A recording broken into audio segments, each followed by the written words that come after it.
Hey eBay friends, it's Suzanne A. Wells. Thank you for coming back for another video. And I want to talk to you about how to transition your part-time or hobby eBay business to a full-time income stream. So you'll want to stick around for this whole video because all of these tips are important. Also, if you have recently lost your job, been downsized, and didn't have a choice, you were kind of thrown into this, these tips will help you too. Obviously, if you've lost your job, you haven't had the luxury of planning for this, but a lot of this information will help you. Also, if you are transitioning into retirement soon, I talk to a lot of people who are in this position of knowing they're going to retire in 2 or 3 years and they want a business set up for them when they retire so that they can have fun and produce income from home and have it be a business where it can be done on their time frame, their schedule. So, first of all, I've got my handy notepad. The very first thing you want to do, and you might want to pause this video and get a pen and paper and write these down because these are kind of in order of what you need to think through before you go full time. So, number one is evaluate your numbers. I have a video that I'll put a link to above that explains exactly how to evaluate your numbers and know what you're making. You really need to know your average profit per item and what your sell-through rate is. And that video explains everything, but you need to know where you are now so that you'll know where you want to go. If you can't improve what you don't measure, so it's really important to know your numbers.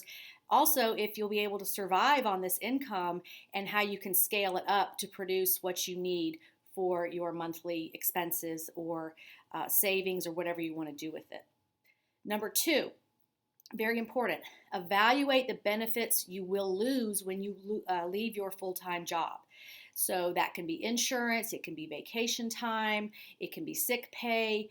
You've got to evaluate what you're going to give up when you make this transition. And health insurance is the most difficult thing to leave behind. When I started eBay full time, I didn't have a choice. I was just thrown into this because I lost my job. So you want to look at options of what you can do there. And it's very difficult if you have a family to support, if you've got 2 or 3 kids or more, or even one, and you're going to have to figure out health insurance. So that's a tough thing right now. But you need to investigate that to figure out what you're going to do. Very important. Also, number three is you want to get your family on board. It's very important that everybody in the household understands what's going on, that this is going to be mom or dad's new full-time job. They need the time and the space to be left alone to do it, and everybody needs to be on board. So unfortunately, a lot of sellers do have the issue of their spouse is not supportive of this business, and that's really tough. So perhaps if that's you, work up the numbers and show them, this will work. I've done the math. I know this can work. And, present your case like you're an attorney in court that, here's what I want to do. Here's how the numbers work. And, try to get them on board. A lot of people are resistant to their spouse doing this full time because they just don't understand it. They don't have the passion for it and they don't understand how it works, and they just have a hard time believing that you can go out and buy junk and resell it for a living. So I have a lot of success stories on my YouTube channel. I have a playlist with other sellers that I've interviewed as well as on my blog. So reach out, do the research, and present a good case to your spouse to try to get them on board with this. And one thing you might want to say is, they'll say something like, "Well, this is not guaranteed income. This is too risky." Well, no job is 100% guaranteed anymore ever. IBM and Coca-Cola and Apple and all these big companies, they lay off people all the time. Nothing is guaranteed anymore. So the beauty of your own business is that the more you work, the more you make. And as long as eBay is still there and used items are still there, you can make a living doing this if you do it correctly. So that's probably a whole nother video, but you do have to get everybody in the household on board with what you're doing. Number 4 is do not plan to use eBay for 100% of your household income. That is a bad idea because eBay is like this throughout the year. It's, up and down, and summer's slow, and there's all kind of things that happen. So you want to have some backup plans for other ways to make money. Um, you know, Look into driving for Uber or Lyft. Babysitting, keeping other neighbors' kids while they're at work. Of course, that would cut into your eBay time, but you've got to think about, part-time job, waiting tables a few nights a week, or, what else can you do if things are slow and you need money, because you're going to be depending on this for 100% of your income. And that can be really scary. It's very anxiety producing to know that you can't pay your electric bill till somebody else buys something on eBay. And that is not a good way to live. So if you're good at writing, there's all kind of jobs you can do on sites like Upwork or Fiverr.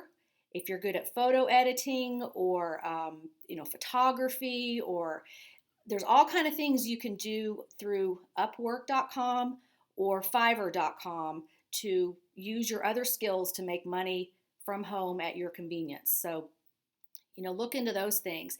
Don't expect to just do eBay 100% and that's your only income. That's a very dangerous plan, so don't do that.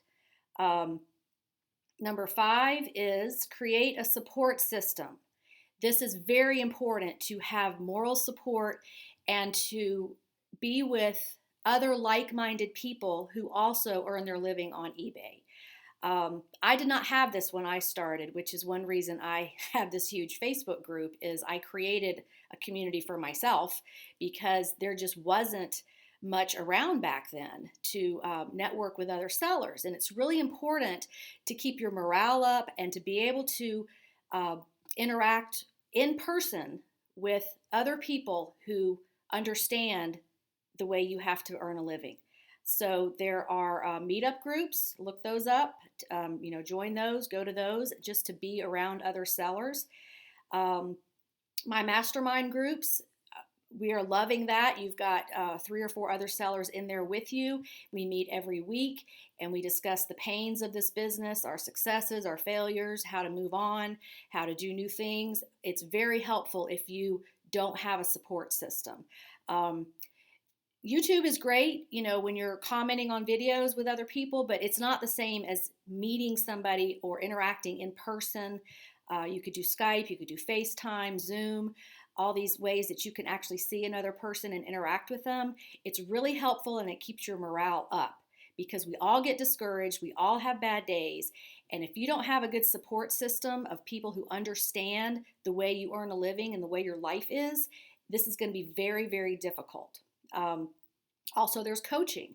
If you have a coach that you meet with once a week to help you stay on track and keep you accountable for doing what you're supposed to be doing, that is also very helpful. Facebook, my Facebook group is great, but that's not the same as an in-person eBay buddy or eBay group. And there can be a lot of drama on these groups that just, are a huge time suck and hurt your morale. So just think about ways that you can network with other sellers in person to help keep your morale up and to grow your business. Okay, number 6, create a schedule. Think about what your day is going to be like, because if you've got kids and if they've got school and activities, or if you're a caregiver, or whatever you're doing, if you're on a farm and you've got livestock to take care of, or if you already have another part-time job lined up, you have to figure out when you're going to do your eBay work. And it's very helpful to have a schedule. You don't want to just go into this and say, I'm going to work on eBay 10 hours a day, because that's not going to work. Figure out, like when I was selling on eBay full-time and my kids were in school, I would get them up in the morning, get them off onto the bus, and I would work on my business either and go to thrift stores during the time before they got home, or I would do my listing. I would be there for them when they got home off the bus. We would do homework, their activities, dinner, They would go to bed around 8, and then I would work another 3 or 4 hours before I went to bed. I was fortunate enough to where they would go to their dad's every other weekend. So I had those times to really, I would work 12, 14 hours a day because I had the time without any distractions or interruptions to do that. So you have to plan out when you're going to do your work. Also, a schedule is very helpful for people who aren't so great at working at home. It sounds wonderful, but a lot of people are not cut out for it. They get bored very easily. They need to get out and be doing things. And if you are not a work at home person, there's a lot of distractions at home. There's the pets, there's doing the laundry and getting meals made and the kids and all that. You might want to consider going somewhere else to work. Go to the library, use their computers. What I have done before is when I was living with family a couple of years ago, when I was in transition, I would take all my pictures and do my measurements on my items, and then I would have that all written down, and then I would go to the library and just sit there and input everything. And then after a while, I got to the point where I just took the stuff to the library with me after I had taken pictures, and I would sit there in one of the study rooms and I would measure and list everything, and I would have the items actually with me. And that was because where I was living, they had just really crappy internet, and it took forever to do anything. So the library was much faster. So you want to figure out how you can do your work most efficiently without being interrupted, and what parts of the day you're going to use. And you want to try to use the parts of the day where you are at your best mentally to do this, because you can get a lot more done in an hour if you are rested and alert and mentally up than you can when you're dragging along and you're tired. When you're tired, you're going to make mistakes and have to do things over again. So you really want to create a work time around when you are mentally at your best, because you will be the most productive and you will get the most done. Okay, so number 7 is take a trial run if you can. By that I mean if you are considering leaving your job or retiring soon, use some of your vacation time to work full-time on your eBay business. See if you're going to like it, because you may get into this and it just might be too monotonous, too boring, not enough variety. You don't like it. You don't like being at home all day. And this isn't for everybody. I've helped a lot of people with their business, and it just turns out that they just didn't like this business full time. They just only wanted to do it part time. So if you have the luxury of vacation time or sick time you can take before you leave your job, like at a week at a time or even 2 weeks, I would definitely take a chunk of time and throw yourself into the full-time eBay business to see if it's for you, if you really want to do it. Because if you go through all this and leave your job and then plan to do eBay full-time and you hate it, that's going to be a big problem. Okay, what are we on? I think we're on number 9. Somehow my numbers got messed up. Treat it like a business. This goes back to getting the family on board. This is not a hobby anymore. This is how you're going to pay your bills. So you need to be serious about what you're doing and creating your schedule, keeping up with your numbers, being time efficient, and treat it like a business. It's no longer a hobby. So, you're going to have to say no to some things. You're going to have to say no when the neighbors invite you over for dinner and you've got this whole pile of stuff to list. You're going to have to say no, because your income is now 100% on you. And, that was the hardest part for me becoming an entrepreneur, was giving up things. I'd get invitations to do things and I would be like, no, I can't. I have to work. But you do get the luxury of taking time off when you want to. So I didn't really ever say no to my kids' activities. That was one reason I wanted to be self-employed, was so that I could be available to do things with my kids as much as possible. But, my life did change, and I was practically married to my business forever, still now. But that's what I love doing. And So just realize your life is going to change because most entrepreneurs put in 80 hours a week to avoid having to work 40 for somebody else, and that's just the way it is. Okay, and the last one is realize it's going to take some time to build this business to what you want. You're going to have to do what you have to do till you can do what you want to do, and it's going to be a little chaotic. One of my favorite sayings is, all great changes are preceded by chaos. And that's true. You've got to get through the chaotic part and get everything figured out and systemized and routines set up and schedules to make this work. So it definitely can work. But I'd really just want to caution you before you make the jump to think through all of these things and make sure that this is going to be for you, that you're financially set up to do this, because eBay has slow times and it's frustrating and there's nothing we can do to make people buy. Only thing we can control is how much we list, how often we list, and the kinds of things we list.